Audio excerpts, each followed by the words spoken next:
My video for the last day of June, June 30th, 2019, is video number 3132.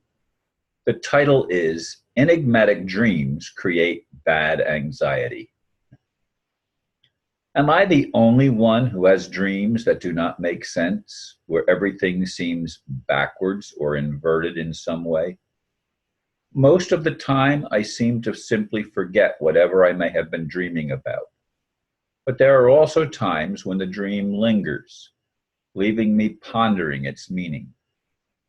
Is this the naturally recurring result of living on a planet of distorted reality? Yes, I look for an answer or answers.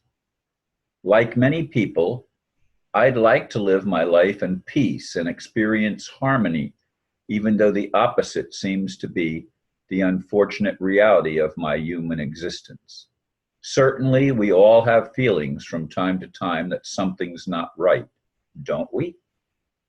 Perhaps it may be that a particular idea or individual is not good for us, or that the timing is off in some way. It's probably important to pay attention to such things, but I'm not talking about intuition. I'm focusing on dreams that occur just before waking up from sleep. For me, these paradoxical dreams can leave me in a state of anxiety, at least for a while. And I have to chuckle because just before I'm recording this video, I had one of those enigmatic dreams. And I thought, I immediately went into creating the title. And once I had created the title and figured out where to put the letters so that they were all backwards, E, D, C, B, A, you notice that they're all backwards, right? That's not the way the alphabet is in English. But by the time I had done that and started thinking and writing the blurb, I had already forgotten the dream. I couldn't tell you in this moment, and it wasn't that long ago, it was within the last half hour or so that I had the dream. And I don't remember what it was about. I'm sorry, I was not saying the words enunciated very well. Anyway, I laugh at myself, but these things are so fleeting.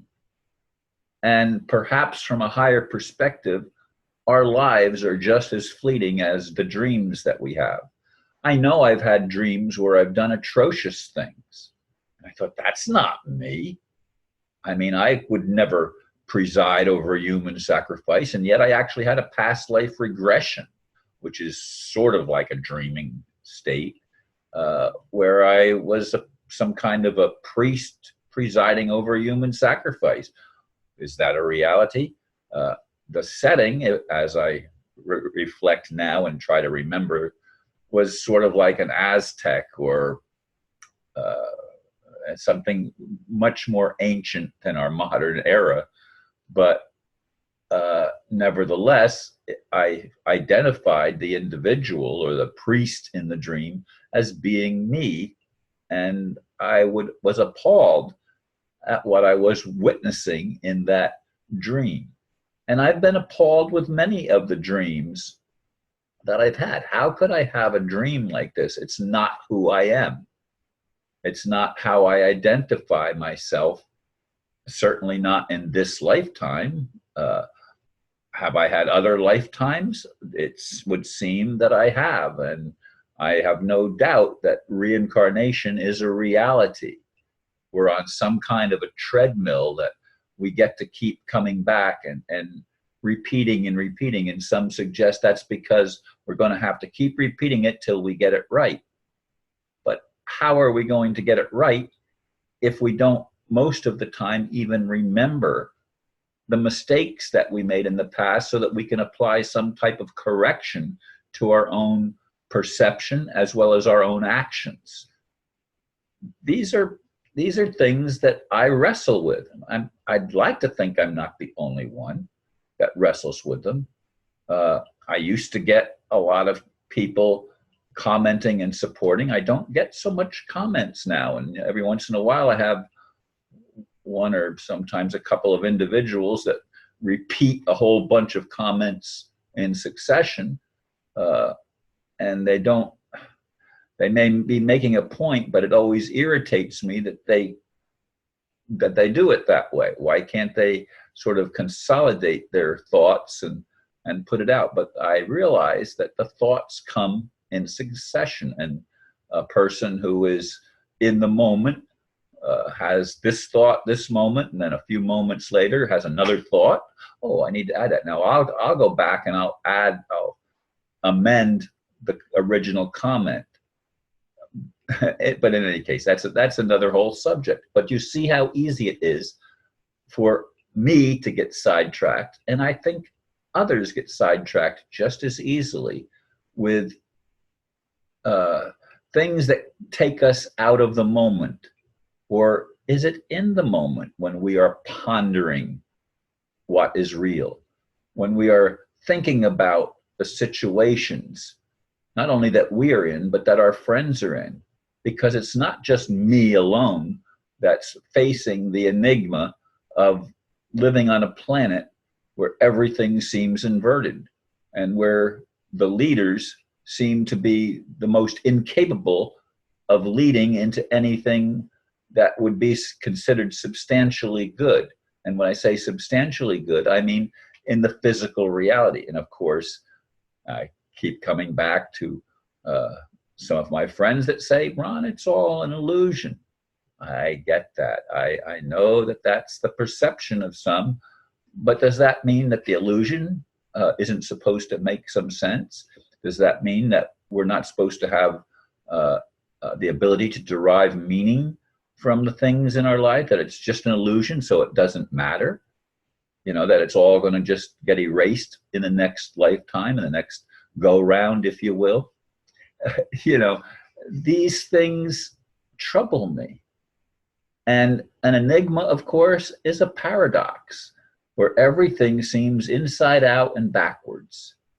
And that's how my life seems in relationship to the planet now in the 21st century, in 2019. We look at Donald Trump and he's an enigma to me and to many people. Some see him as a savior, others see him as a demon. I mean, even what's his name? Jimmy Carter. I just noticed recently that he is saying that that the Russians helped Trump get elected. Well, that's BS. But here's a man that I respect, Jimmy Carter, who is proposing that the Russians interfered with our election. That's totally insane. Now, do the international bankers interfere? They interfere in everything that they can possibly get their fingers on and their influence inserted into. There are people that do seem to have a dark agenda. It's not an agenda of love and peace. It's an agenda of control. It's an agenda of creating profit for themselves and the ability to create a world where they alone are in charge and where everyone else serves them without complaint. They'd like to create robots out of all of us so that we could all be programmed to think the same and to follow, just do what you're told and shut up. That's how it seems to me that most of the so-called elite establishment thinks. Now, I don't think inside of their minds, so I can't know that for sure, but that's the perception as one that's an observer of something that seems outside of myself. But then again, people say, Ron, it's all you. Everything you perceive is just another aspect of yourself. Well, that's also very confusing because I see aspects of myself doing things that I recoil at and would never even think of doing. Consider the things I'm saying, and thanks for listening and commenting. Namaste.